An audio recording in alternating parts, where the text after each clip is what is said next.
আজ আমি চলে এসেছি হাওড়া জেলার সবুজে চাদরে মোড়া এক ম্যাজিক্যাল জগতে।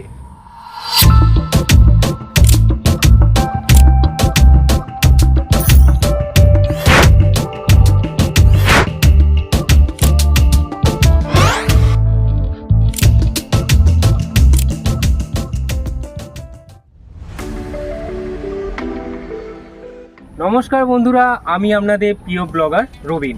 সবাইকে জানাই ওয়েলকাম টু ওয়েন্ডার রবিন। দেখুন, ভিডিওটা একদম কিন্তু শেষ অবধি দেখতে হবে, কারণ বিভিন্ন ইনফরমেশান থাকছে কিভাবে আপনারা আসবেন, তো কতক্ষণ খোলা থাকে এই পার্ক, সব কিছু আপনাদের জানানো হবে। এই যে দেখতে পাচ্ছেন গার্ডেনের অপোজিটেই, পুরো অপোজিটেই এখানে হচ্ছে পার্কিংয়ের ব্যবস্থা এখানে রয়েছে। আপনারা এসে পার্কিং এখানে করতে পারবেন। বাইকের জন্য এখানে 30 টাকা ধার্য করা হয়, যে বাইক রাখলে পার্কিংয়ের। তো বুঝতেই পারছেন, 30 টাকা দিয়ে এখানে আপনারা সুরক্ষিতভাবে আপনার বাইক রাখতে পারবেন। আচ্ছা, 4 টাকার মানে যদি কেউ রাখতে চায়, 50 টাকা করে দিয়ে দেখে 100 টাকা মানে 50-100 টাকার মধ্যে আপনারা 4 চাকা রেখে যেতে পারবেন। একদম ফুল সেফটি এখানে কিন্তু দেওয়া হলো, একদম সারাদিনের জন্য। এই গার্ডেন খোলা হয় সকাল 8টার সময়, বন্ধ করা হয় সন্ধ্যা 5টার সময়। মাত্র 30 টাকায় একটা আলাদা জগতে আপনারা কিন্তু চলে আসছেন। এটা হচ্ছে একদম ফ্রন্টের কিন্তু ভিউ আপনারা দেখতে পাচ্ছেন।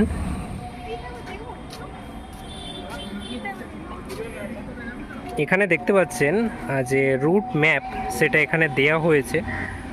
তো যারা একটু অচেনা বা নতুন আসছেন তাদের জন্য একদম খুব সুন্দরভাবে সেটা পয়েন্টিং করে দেওয়া হয়েছে।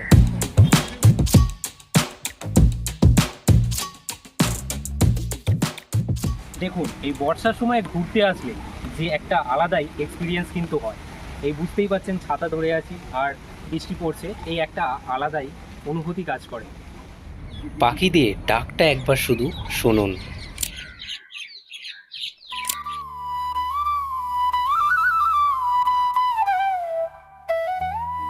এই যে দেখতে পাচ্ছেন বোগেনভেলিয়া, এটা কাগজের ফুল বলে চেনেন।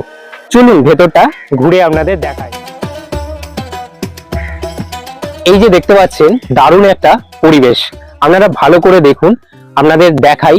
আমি যে ফিলটা নিতে পারছি এখানে দারুণ একটা লাগছে, একটা শান্ত পরিবেশ পুরো জায়গাটা, কিন্তু এখানে একটু বেশি মানে ঠান্ডা একটা শীতল পরিবেশ মানে সৃষ্টি করেছে, যেটা এখানে না আসলে আপনারা বুঝতে পারবেন না। দারুণ একটা পরিবেশ। তো আর আমার সব থেকে পছন্দের ফুল হচ্ছে এই বাগান বিলাস। এবার চলুন আপনাদের দেখাই গেট ব্যানিয়ন টি, যেটা মেন এই গার্ডেনের আকর্ষণ। এটা প্রায় 250 বছরের পুরনো একটি বট গাছ, যার শাখা পোশাখা গিয়ে এত একটা বনের একটা জঙ্গলের আকার নিয়েছে।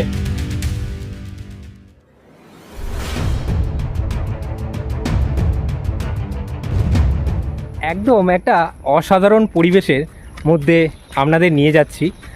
আমি যে একটা ফিল নিতে পারছি, সেই ফিল নিতে আপনাদের অবশ্যই আসতে হবে। আর এখানে আসলে আমি প্রথমেই বলেছি, আসতে টিকিট মূল্য পড়ছে 30 টাকা, সেটা আপনাদের জানিয়ে দিয়েছি। তো এখানে মাত্র 30 টাকায় একটা আলাদা জগতে আপনারা কিন্তু চলে আসছেন। তো চলুন আরও কিছু ঘুরে আপনাদের দেখাবো।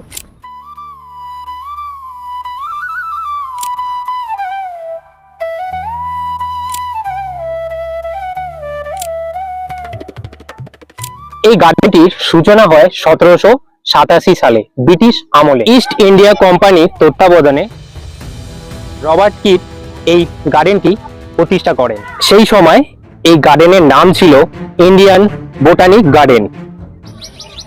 পরবর্তী সময়ে 2009 সালে বিজ্ঞানী আচার্য জগদীশচন্দ্র বসুর জন্ম শতবার্ষিকীতে এই গার্ডেনের নাম পরিবর্তন করে রাখা হয় আচার্য জগদীশচন্দ্র বসু বোটানিক্যাল গার্ডেন।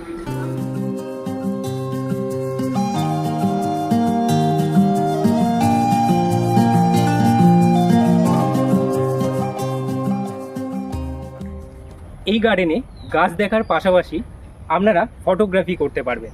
যারা ফটোগ্রাফি ভালোবাসেন তাদের জন্য এই জায়গাটা একটা আদর্শ স্থান বলতে পারেন। আর আপনাদের একটা ইনফরমেশান দিয়ে রাখি, এখানে যদি আপনারা ড্রোন ব্যবহার করেন বা ডিএসএলআর ক্যামেরা ব্যবহার করেন, তাহলে আলাদাভাবে এখানে চার্জ নেওয়া হয়। চলুন এবার আপনাদের নিয়ে যাব গঙ্গার অসাধারণ ভিউ দেখাতে।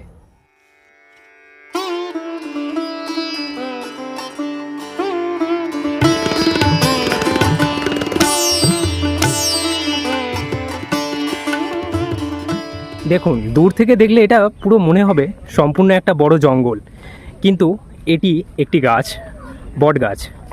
273 একর জমির মধ্যে এটি 5 একর জমি জুড়ে পুরো বিস্তৃত।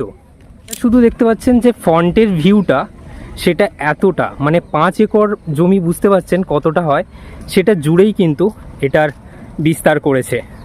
আজকের এই সুন্দর সফরে আমার সঙ্গে ছিল আমার এক প্রিয় বন্ধু কিষাণু মোশেল। ও অনেক ভিডিওতে আপনারা দেখতে পাবেন কিষাণুকে। দুজনে আজকে বেরিয়ে পড়লাম একদিনের ছুটিকা সফরে। তো কিষাণু বল, এই ডি গার্ডেনে এসে কেমন লাগছে? দেখ, বি গার্ডেনে আসাটা আমার এটা যে প্রথমবার তা কিন্তু নয়, বি গার্ডেনের আগেও আমি অনেকবার এসেছি। এই বি গার্ডেনে প্রত্যেকবারই আসতে ভালো লাগে একটাই কারণ, প্রথম কথা হচ্ছে এখানে অনেক ধরনের গাছগাছালি দেখা যায়, আর একটা হচ্ছে এই প্রকৃতির যে অদ্ভুত একটা রহস্যময় যে সৃষ্টি, সেটা দেখার জন্য বি গার্ডেনে কিন্তু অবশ্যই একবার না একবার আসতে হবে। আর যদি খুব শান্ত অবস্থায় যদি কেউ ভোরবেলার দিকে আসতে পারে, তো এত সুন্দর সুন্দর পাখি দেখা যায় এখানে। বার্ড ফটোগ্রাফি যারা করতে ভালোবাসে বা যারা নেচারকে ভালোবাসে, তাদেরকে আমি রিকোয়েস্ট করবো অন্তত একবার হলেও বি গার্ডেনে ঘুরে যাওয়াটা দরকার, যেটা আমাদের হাওড়া জেলায় শিবপুরে অবস্থিত। একদম সত্যি, কিষাণু কথাগুলো একদম ঠিক বলেছে। আর অসাধারণ একটা মানে পরিবেশ বলা চলে। আর যারা গাছপ্রেমী তারা অবশ্যই তো এখানে একটা দিন কাটিয়ে যেতে পারেন, এবং যারা বার্ড ফটোগ্রাফি করেন তো তাদের জন্য একদম মানে সুপার ডেস্টিনেশন বলা চলে। সবাইকে জানিয়ে রাখি যে এখানে কিন্তু প্লাস্টিকের জলের বোতল কিন্তু ইউজ করা যাবে না। তো একটাই রিকোয়েস্ট, যারা স্টিলের বোতল নিয়ে আসবে একমাত্র তাদের জন্যই কিন্তু এখানে অ্যালাউ করবে। স্টিলের বোতল এখানে অ্যালাউ আছে, আবার নিয়ে আসবেন, কিন্তু সেটাও কিন্তু পলিথিনে অ্যালাউ নেই। আপনি একটা টিফিন বক্সে সেটা ক্যারি করতে পারেন, তো সেটা ভালো হয়। আর জল কিন্তু বাইরে থেকে ভালো করে খেয়ে আসবেন। এখানে জল নিয়ে কিন্তু প্লাস্টিকের বোতল হলে একদমই চলবে না। তো কিষাণু বল, নেক্সট টাইম আবার কি আসা যাবে এখানে? অবশ্যই আমি এবারে যখন আসবো তখন চেষ্টা করবো সকালবেলার দিক করে আসা। একদম। এত বড় যেহেতু জায়গাটা, অনেকটা হাতে টাইম নিয়ে আসার দরকার ছিল আমাদের, কারণ আমি যেহেতু শুনেছি যে এখানে নাকি একটা মানে প্রদর্শনশালা হয়েছে, যেটা মানে ছোট ছোট নার্সারি যে গাছগুলো বিক্রি হচ্ছে, সেই জায়গাটা আমি ভিডিওতে আমি কভার করতে পারলাম না, যেহেতু 5টা বেজে গেছে, আমাদের হাতে সময় নেই একদমই। আর তারপরে হচ্ছে, আর যেহেতু এখানে 5টার সময় বন্ধ হয়ে যায়, সেই জন্য সবটা কিন্তু কভার করা গেল না। নেক্সট কোনো দিন একটা মানে ছুটিকা সফরে আসবো, এসে আপনাদের বাকিটা সব কিন্তু দেখাবো। আর একটা জিনিস, যেটা বলছিলাম যে এখানে নাকি চা বাগান হয়েছে, কিন্তু আমি ওটাও বলছি না, আমি ওটা কভার করতে পারিনি। আর একটা হচ্ছে শুনলাম রিসেন্টলি নাকি লাল চন্দনের গাছ এখানে একটা বাগান টাইপের করা হবে, সেখানে লাল চন্দনের গাছ আপনারা কিন্তু দেখতে পাবেন। এবারে সেটা জানি না কবে হবে, বাট ইনফরমেশনগুলো আমাদের কাছে আছে, এটা কিন্তু অবশ্যই ডেফিনেটলি পাবেন। আর যদি ইনফরমেশন বলতে পারেন, তাহলে কিষাণু হচ্ছে সেই ভান্ডার। ওর কাছে কিন্তু সমস্ত ইনফরমেশন থাকে, যেটা আমার কাছেও ছিল না। আর আশা করছি শীতকালে এলে মনে হয় বেস্ট হবে, কারণ বেস্ট হবে একদম। চারিদিকটাই বর্ষার কালের ওয়েদার, যেহেতু গরমটা কিন্তু মারাত্মক লেভেলের, মারাত্মক।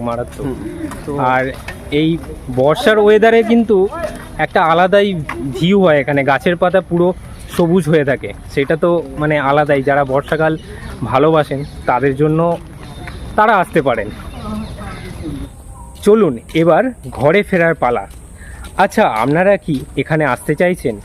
সুন্দর একটা সময় যদি কাটাতে চান, চলে আসুন একদিনের ছুটিকা সফরে। আর এখানের টিকিট মূল্য মাত্র 30 টাকা। আচ্ছা, আপনারা কিভাবে আসবেন ভাবছেন? আপনারা হাওড়া থেকে মৌরিগ্রাম চলে আসতে পারেন ট্রেনে করে। তারপরে আপনারা ওখান থেকে টোটো পেয়ে যাবেন। টোটো গাড়ি ভাড়া আপনার 20 টাকা নেবে। তো খুব সহজেই চলে আসতে পারবেন 10 মিনিট সময়ে এই বোটানিক্যাল গার্ডেনে। একটা গ্রিন ম্যাজিক্যাল ওয়ার্ল্ড বলা চলে। এখানে আসলে একটা ফ্রি যে ভাব, মানে এতদিনের যে অফিসিয়াল জার্নি, সেই অফিসিয়াল জার্নিতে যে একটা মেন্টালি চাপ পড়ে, সেই চাপ থেকে একদিনের জন্য ফ্রি হতে, এখানে রিফ্রেশ হতে চলে আসুন। বোটানিক্যাল গার্ডেনে। বন্ধুরা, এই ভিডিওটা আপনাদের কেমন লাগলো অবশ্যই কমেন্ট করে জানাবেন। আর আপনারা কি কোন জেলা থেকে দেখছেন সেটা কমেন্ট করতে একদম ভুলবেন না। যদি আপনি এই ভিডিও নতুন দেখে থাকেন, চ্যানেলে নতুন হয়ে থাকেন, অবশ্যই সাবস্ক্রাইব করে দেবেন। আর সাবস্ক্রাইব করার পর পাশে থাকা বেল আইকনটি প্রেস করে দেবেন, যাতে আমার সমস্ত ভিডিওর আপডেট আপনার কাছে তাড়াতাড়ি পৌঁছে যায়। এই যে দেখতে পাচ্ছেন, এটা সোজা কিন্তু মৌরিগ্রাম স্টেশনে যাচ্ছে। এখান থেকে আপনারা টোটো পেয়ে যাবেন, টোটো করে আপনারা মৌরিগ্রাম স্টেশনে চলে যেতে পারবেন। যদি ছোট্ট একটা সবুজ জগৎ দেখতে চান তাহলে ঝালুয়া বেড়ের ব্লগটি আপনি দেখতে পারেন।